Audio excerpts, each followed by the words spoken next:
Bismillahirrahmanirrahim. Assalamu alaikum. In this lecture of chapter number 8, I am going to discuss some advantages of programming language C, and in the end we will have a review of this lecture. Students, as you know, C is a high level language, which means this language is close to the humans or users, and users can easily understand this language and can write any program in it. C language के syntax को समझना आसान है और इनके rules को implement easily किया जा सकता है और प्रोग्रामर्स इस लैंग्वेज को यूज कर सकते हैं any kind of software develop करने के लिए अकॉर्डिंग टू देयर रिक्वायरमेंट्स। और ये भी आप स्क्रीन पे स्टूडेंट्स देख सकते हैं कि ये सी लैंग्वेज के मेजर एडवांटेजेस हैं जिन्हें वन बाय वन आज के लेक्चर में डिस्कस किया जाएगा। तो हम सबसे पहले स्टार्ट करते हैं सिस्टम प्रोग्रामिंग से। C provides powerful approach for the system programming. C language एक इस तरह की लैंग्वेज है जो सिस्टम प्रोग्रामिंग को सपोर्ट कर रही है और इसके लिए अप्रोच प्रोवाइड कर रही है, और इसका मतलब ये होता है कि हम इस लैंग्वेज में इजीली सिस्टम सॉफ्टवेयर्स को डेवलप कर सकते हैं। और सिस्टम सॉफ्टवेयर्स क्या होते हैं? These softwares are used to control hardware resources of the computer system. ये इस तरह के सॉफ्टवेयर होते हैं जिनका काम कंप्यूटर के tangible parts like hard disk, like processor, mouse, keyboard और हर वो डिवाइस जिसे टच किया जा सकता है, इसे कंट्रोल करने के लिए जो भी सॉफ्टवेयर यूज होता है उसे हम सिस्टम सॉफ्टवेयर का नाम देते हैं। और इन सिस्टम सॉफ्टवेयर को हम सी लैंग्वेज में इजीली डेवलप कर सकते हैं। और इसकी कुछ एग्जांपल्स आप स्क्रीन पे देख सकते हैं। The first one is operating system, जिसमें सबसे पहले विंडोज आ जाती हैं, लिनक्स, इसी तरह यूनिक्स ऑपरेटिंग सिस्टम, और आजकल हम स्मार्टफोन्स में एक ऑपरेटिंग सिस्टम यूज करते हैं एंड्रॉयड के नाम से। So all these are the examples of operating systems जिन्हें सी लैंग्वेज में डेवलप किया जा सकता है। इसी तरह नेक्स्ट एग्जांपल आती है डिवाइस ड्राइवर्स की। These are the softwares which make the hardware functional. याद रखिए स्टूडेंट्स, किसी भी हार्डवेयर कंपोनेंट को अपनी फंक्शनैलिटी परफॉर्म करने के लिए एक सॉफ्टवेयर रिक्वायर्ड होता है जिसे हम डिवाइस ड्राइवर का नाम देते हैं। जब तक डिवाइस ड्राइवर इंस्टॉल नहीं किया जाता हमारा हार्डवेयर फंक्शनल नहीं होता। तो डिवाइस ड्राइवर को लिखने के लिए भी हम सी लैंग्वेज को यूज कर सकते हैं। और इसी तरह थर्ड एग्जांपल आती है यूटिलिटी प्रोग्राम। ये इस तरह का स्मॉल सॉफ्टवेयर होता है जो कि कंप्यूटर सिस्टम की अफेक्टिव मैनेजमेंट में रोल प्ले करता है और इसे इफेक्टिव मैनेजमेंट के लिए यूज किया जाता है।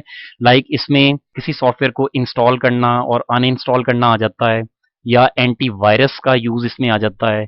तो और या इसमें सर्चिंग यूटिलिटी आ जाती है, डीफ्रेगमेंटेशन आ जाती है, डिस्क की पार्टीशनिंग आ जाती है। So all these are the utility programs which can be developed in C language. C was originally made to develop system softwares। जब C को 1972 में डेवलप किया गया था तो इसे सबसे पहले सिस्टम सॉफ्टवेयर्स डेवलप करने के लिए यूज किया गया, लेकिन लेटर ऑन इस लैंग्वेज ने इतनी फ्लेक्सिबिलिटी प्रोवाइड की कि इसमें एप्लीकेशन सॉफ्टवेयर्स को भी डेवलप किया जाना स्टार्ट हो गया। It was the native language for Unix operating system.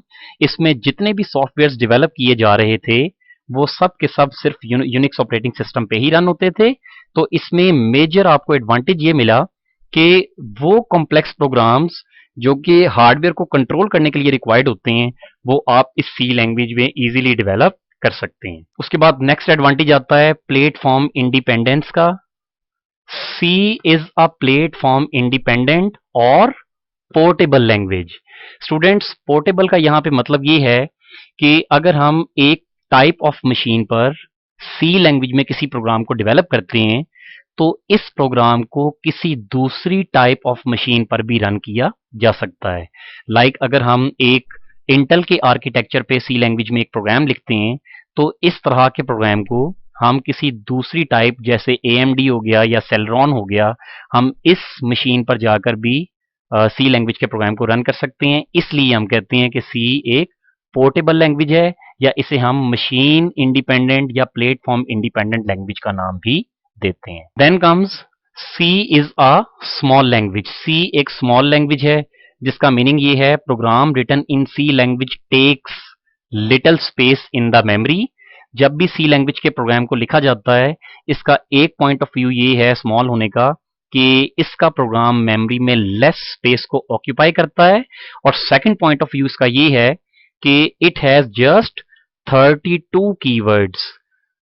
इस लैंग्वेज में जस्ट 32 रिजर्व वर्ड्स हैं या कीवर्ड्स हैं जिन्हें यूज किया जा सकता है किसी भी तरह के सॉफ्टवेयर को डेवलप करने के लिए।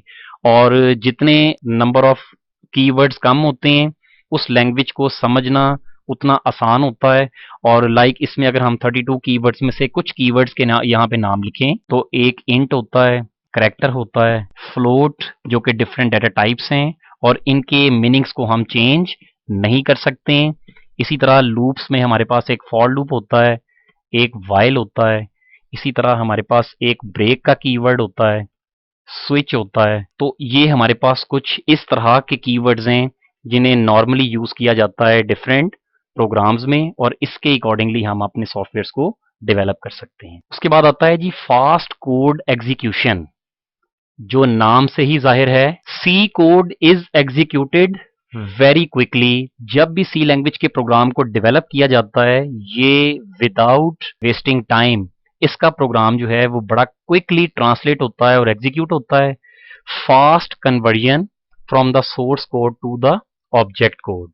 स्टूडेंट्स आपको पता है कि ये जो ऑब्जेक्ट कोड होता है ये 101 वाली फॉर्म को हम कहते हैं, और ये जो सोर्स कोड होता है ये वो कोड होता है जो अनट्रांसलेटेड होता है और हाई लेवल लैंग्वेज में इसे लिखा गया होता है, और किसी भी प्रोग्राम को रन होने के लिए उसे कन्वर्ट करवाना पड़ता है ऑब्जेक्ट कोड में।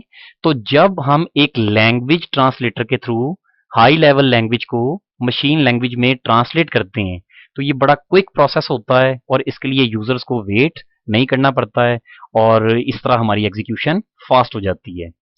Large programs are compiled in short span of time.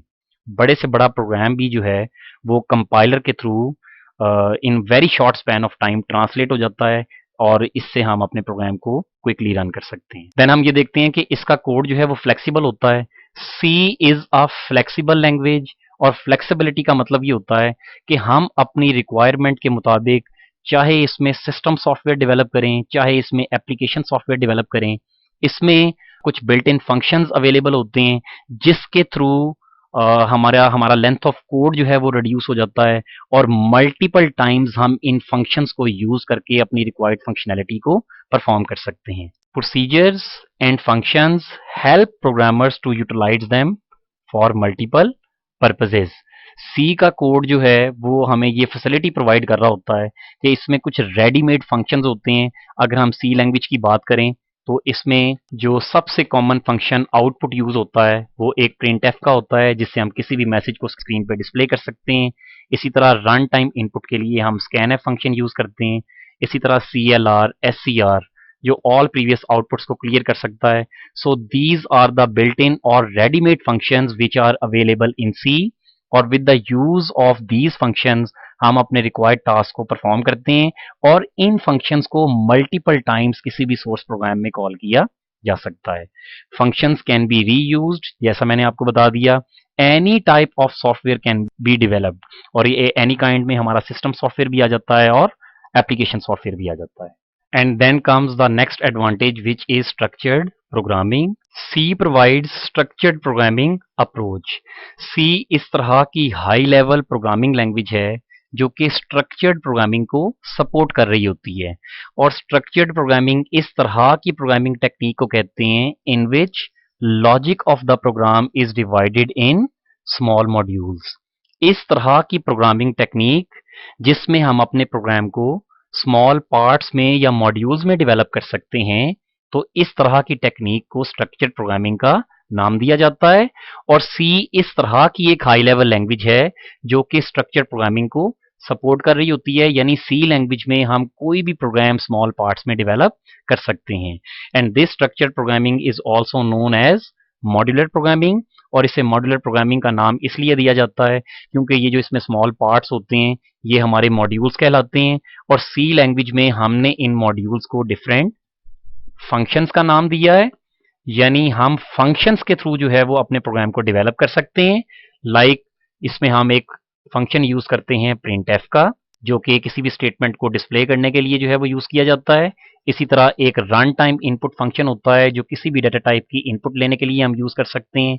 और इसके अलावा यूज़र्स अपनी रिक्वायरमेंट के मुताबिक यूज़र डिफाइंड फंक्शंस को भी इसमें डिफाइन करवा कर किसी प्रोग्राम को डेवलप कर सकते हैं। फिर हम ये देख सकते हैं कि सी लैंग्वेज में प्रोग्राम को लिखना आसान हो जाता है क्योंकि ये स्ट्रक्चर्ड प्रोग्रामिंग को सपोर्ट कर रहा होता है। तो कोई भी प्रोग्राम जो स्मॉल पार्ट्स में डेवलप किया जाता है ये कंपैरेटिवली इजी होता है उस प्रोग्रामिंग टेक्निक के जिसमें आप अपने प्रोग्राम को स्मॉल पार्ट्स में डेवलप नहीं करते हैं और एक ही यूनिट में कंप्लीट लॉजिक को इम्प्लीमेंट कर देते हैं। और जब हमारे प्रोग्राम को राइट करना आसान है और इसे समझना भी आसान हो जाता है और जब समझना आसान होता है तो इस प्रोग्राम में आने वाले एरर्स को इजीली डिटेक्ट भी किया जा सकता है और रिमूव भी किया जा सकता है।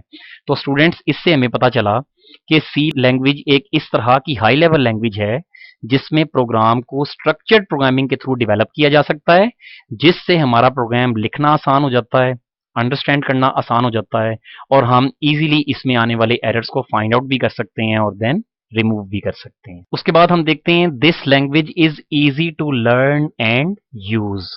जैसा कि आपको पता है कि सी एक हाई लेवल लैंग्वेज है और क्लोज टू द ह्यूमंस होती है।